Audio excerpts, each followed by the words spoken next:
আসসালামু আলাইকুম রহমতুল্লাহ। আশা করি সবাই ভালো আছেন। আমি যে পাতাটি দেখানোর চেষ্টা করছি, যে গাছের পাতা, এটা হচ্ছে খোকসা গাছ বলে আমরা গ্রাম অঞ্চলের মানুষ যেটা আমরা জেনে থাকি। এই খোকসা পাতারও কিছু উপকারিতা আছে।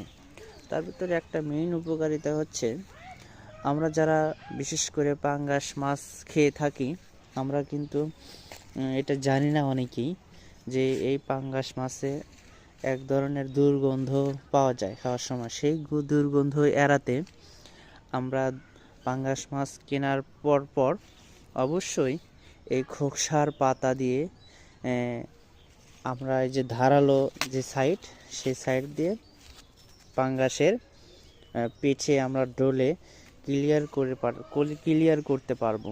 আর ক্লিয়ার করলে কি হবে, সেই গন্ধটা দূর হয়ে যাবে। কালো যে একটা পর্দা থাকে, সেই পর্দা উঠে যাবে। সবাই আসলে এই খোকসা পাতার উপকারিতা জানলেন। অবশ্যই ভালো থাকবেন এবং নিরাপদ থাকবেন, সুস্থ থাকবেন। আল্লাহ হাফেজ।